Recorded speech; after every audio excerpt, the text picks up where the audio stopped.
নমস্কার, আমি প্রিয়দর্শিনী হাকিম। আমি আজকে ভবানীপুরের কাউন্টিং এজেন্ট হয়ে সাকওয়াত স্কুলে গেছিলাম। আমি জানি এখন আমি এটা বলছি এমন একটা সময় যে সবাই এখন আমাকে ট্রোলই করবে, বাট ইটস ওকে। যে মানুষ হেরে গেছে তার আর হারার কিছু থাকে না খুব একটা, কিন্তু আমাদের পার্টি হেরে গেছে, কিন্তু আমার মনোবল হারেনি। আর আমি একটা জিনিস বলবো যে আজকে আমি চোখের সামনে 2021-এ দেখেছিলাম যে কিভাবে ইল্লিগালি আমার বাবাকে ইলেকশন পরে জেলে বন্দি করে রাখা হয়েছিল 11-12 দিন। আজকে আমি দেখলাম যে কিভাবে ভোট লুট করা যায়। সিআরপিএফ কে দাঁড় করিয়ে মমতা বন্দ্যোপাধ্যায় স্বয়ং নিজে দাঁড়িয়েছিল।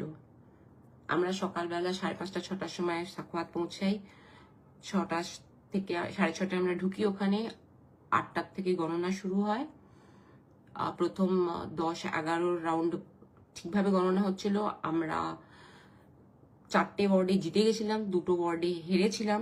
তারপরে আমাদের লিড 10-11 হাজারের মতন ছিল 12-13 রাউন্ড অব্দি। তারপরে হঠাৎ করে আমাদের শুভেন্দু অধিকারী উনি আসেন, আর এসে উনি বলেন যে আমরা 200 ক্রস করে গেছি, আর তোমরা সবাই বেরিয়ে যাও, তোরা সবাই বেরিয়ে যা, তোদের এখানে তৃণমূলের কোনো কাজ নেই, আর কোনো কাউন্টিং হবে না। মিনমিন করে ইলেকশন কমিশন বলে যে আমরা ভদ্রভাবে, শান্তভাবে, সুন্দরভাবে এই পুরো প্রক্রিয়াটা করি।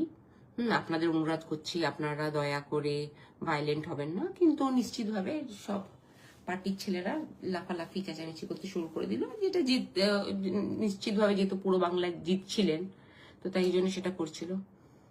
তারপরে হঠাৎ করে 15-16 রাউন্ডে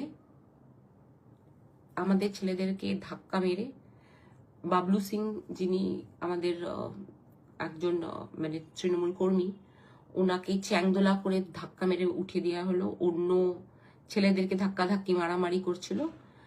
আমি উঠে যখন বলতে থাকলাম যে আমি উঠে বললাম যে এরকম হবে না, মানে যদি তোমরা জিতছো তাহলে যেত, হ্যাঁ কাউন্টিংটা শেষ করতে দাও। আমরা অলরেডি 15 রাউন্ডে আছি, 16, 17, 18, 19, আর 4টে রাউন্ড গণনা হয়ে যাক।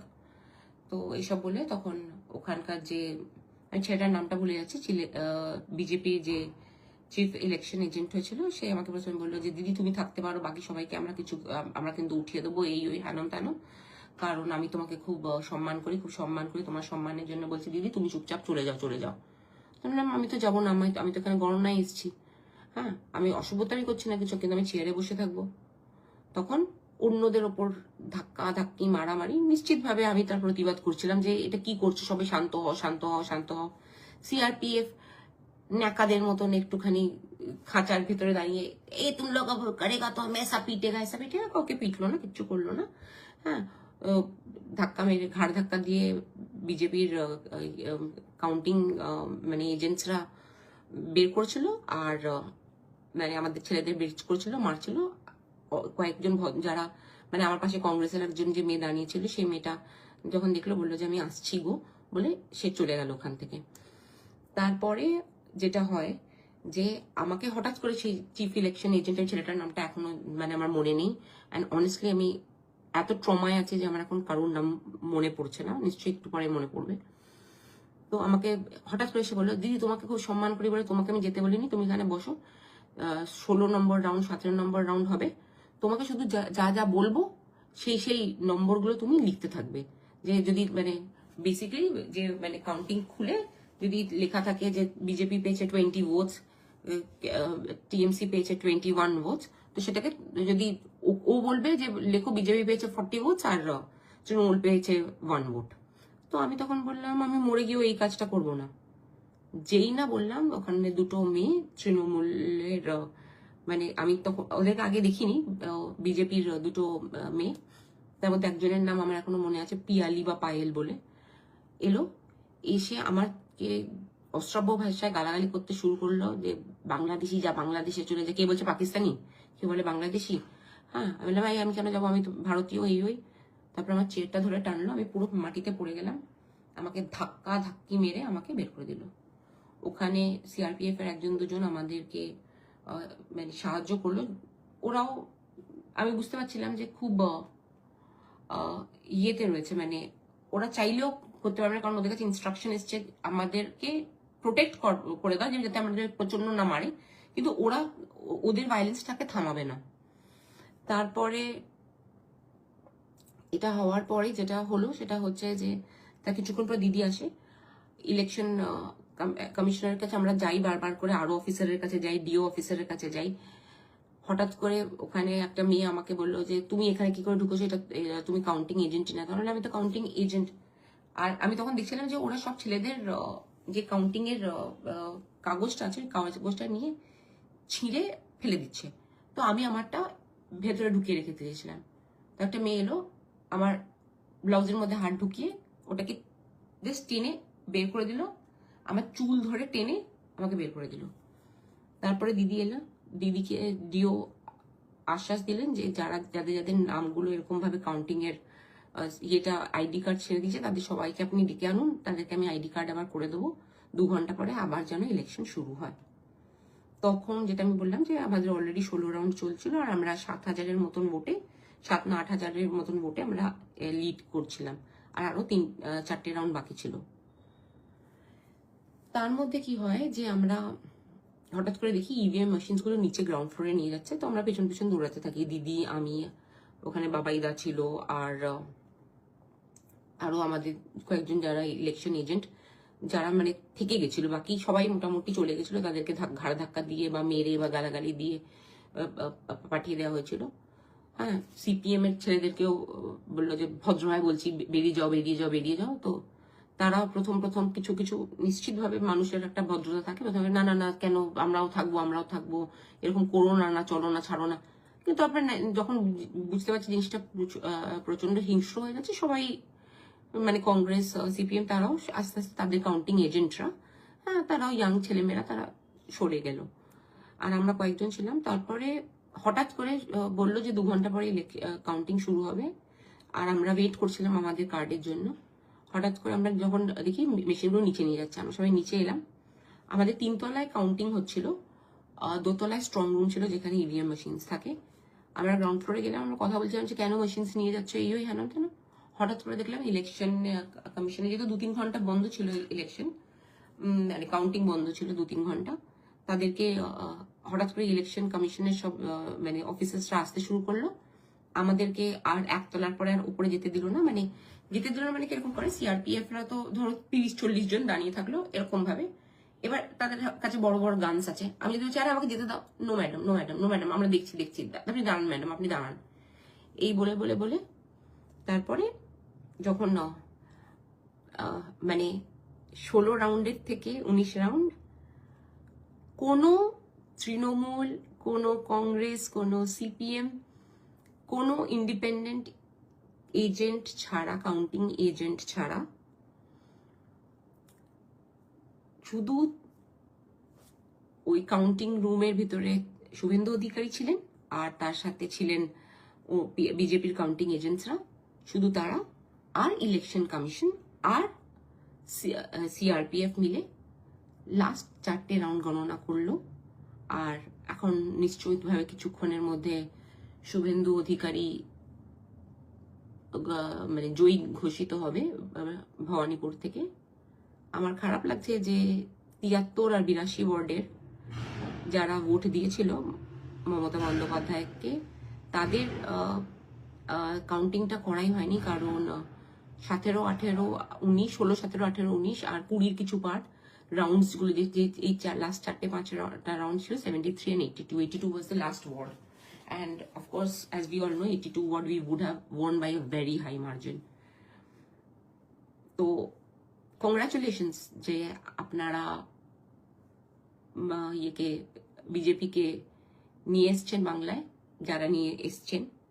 কিন্তু আমি জানি যে বেশিরভাগ মানুষ, হ্যাঁ, তারা আনেনি, কারণ যদি ভবানীপুরে কলকাতার মাঝখানে কেন্দ্রে যদি ভোট লুট করা হয়, তাহলে গ্রামে গঞ্জে কিভাবে ভোট লুট করা হয়েছে, সিআরপিএফ কে দিয়ে আমরা দাঁড়িয়ে রয়েছে, আমাদেরকে ক্যাপচার করে ভোট করিয়েছে। আমরা শুনেছি পঞ্চায়েত ইলেকশনে এই টাইপের হয়, কিন্তু স্টেট ইলেকশনে ইন ফ্রন্ট অফ সিআরপিএফ এরকম যে হয় বাট দেখুন, যদি আমি আশা করব যে নরেন্দ্র মোদীজি যে খুব বিনম্রতার সাথে যেটা বলেছেন যে বদলা नहीं चाहिए বদলাও चाहिए, যে কিন্তু আপাতত এখন আমি দেখছি যে উচ্ছৃঙ্খল গান চালিয়ে আমার বাড়ির নিচে চেঁচিয়ে চেঁচিয়ে বাইকগুলো যাচ্ছে আর অশ্রাব্য ভাষায় গালাগালি দিচ্ছে। আর জেতা হারা জীবনের ভাগ, নিশ্চয়ই খারাপ লাগে পার্টি হেরে গেলে, যে পার্টির জন্য আপনি খেটেছেন। কিন্তু আমরা লড়াকু মেন্টালিটির, আর আমরা মানুষের জন্য লড়তে থাকবো, মামাটি মানুষের জন্য লড়তে থাকবো। এতদিন স্টেটে পাওয়ারে থেকে সেন্ট্রালের এগেনস্টে লড়েছি, এবার অপোজিশনে থেকে লড়বো। কিন্তু প্রতিবাদ করা আমাদের স্বভাব, আমরা প্রতিবাদ করতে থাকবো। কিন্তু আজকে প্রথমবার 2021-এ ভয় লেগেছিল যখন দেখেছিলাম যে আমার বাবাকে ইলিগালি ডিটেইন করে রেখেছিল সিবিআই। রাত্রির বেলা 12:30টার সময় হাইকোর্ট খুলিয়ে তাকে জেলে দেওয়া হয়েছিল। আর আজকে সত্যি মনে হচ্ছিল কোনো সময় যে দিদিকে হারিয়ে ফেলবো। প্রথমবার জীবনে, আমি ছোটবেলায় আমার মায়ের কাছে কয়েকবার মার খেয়েছি, তাছাড়া কখনো এরকম কেউ আমাকে চেয়ার ধাক্কা মেরে ফেলে দিয়ে চুল ধরে এরকম টেনে এরকম ধাক্কা মেরে কখনো আজ পর্যন্ত আমার সাথে হয়নি। বাট আমি চাইবো যে সবাই নিরাপত্তায় থাকুক, কারণ আর যদি জানো বাংলা আর বাঙালি নেক্সট ইউপি বা নেক্সট হরিয়ানা বা নেক্সট, খারাপ তো লাগে, কিন্তু ইটস পার্ট অফ লাইফ। কিন্তু সব থেকে খারাপ লাগার থেকে বেশি আছে আমি খুব শকড, কারণ আমি কখনো ভাবিনি যে এরকম ভাবে মানে এসআইআর করে নাম সরিয়ে দেওয়া, এইসব মানে কনস্পিরেসি করা, এরকম টাইপের ষড়যন্ত্র করা আলাদা ব্যাপার।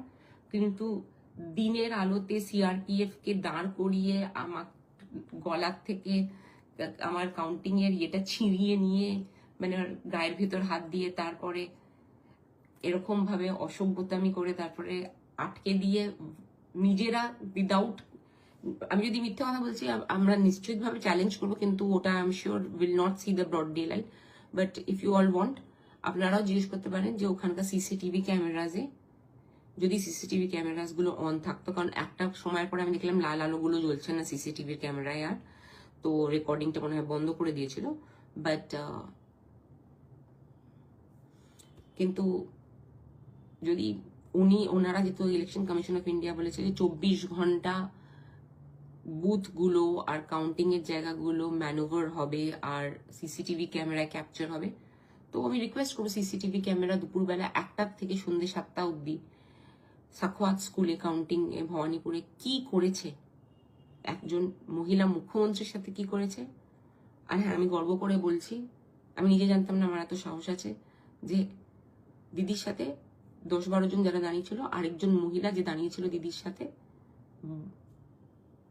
সেই সকালবেলা থেকে রাত্রির অব্দি দিদি যতক্ষণ না বেরিয়েছে আমি দাঁড়িয়েছিলাম।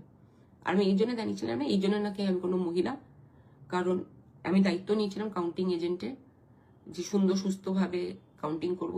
দিদি বারবার বলেছিল যে মাথা ঠান্ডা রেখে কাউন্টিং করবি, ওরা আসবে তোকে দেখে ইনস্টিগেট করবে, তুই সবাইকে বলবি ঠান্ডা থাকো কাউন্টিংটা করে নাও। বাবা বাচ্চা বলে কাউন্টিংটা করিয়ে নিবি বাবু, কাউন্টিংটা আটকে দিয়ে যেতে দিবি না।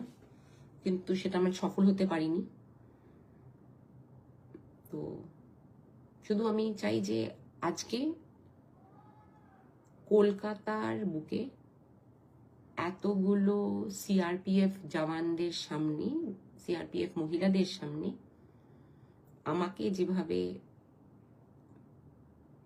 মলেস্ট করা হয়েছে, আমার গায়ের ভিতর হাত দিয়ে, আমার চুল ধরে টেনে, আমার শাড়ি ধরে টেনে, আমাকে ধাক্কা মেরে যেভাবে ম্যান হ্যান্ডেল করা হয়েছে, আমি চাইবো যে যেন আমার বাংলার মেয়েদের এটা এবার থেকে যেন, যেমন ইউপিতে এটা নর্মাল হয়ে গেছে, এখন রাজস্থানে নর্মাল হয়ে গেছে, এটা যেন আমাদের বাংলায় নর্মাল না হয়।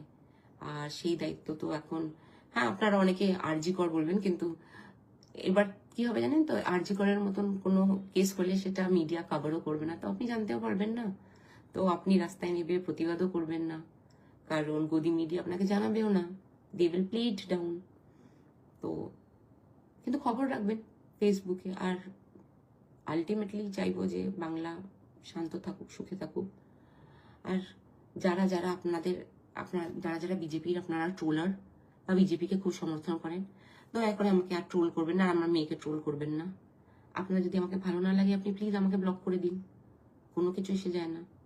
কিন্তু বসে বসে আমাকে গালাগালি দেবেন না, কারণ আমি আজকে অলরেডি মারটার খেয়ে খুব টায়ার্ড হয়ে গেছি। Thank you.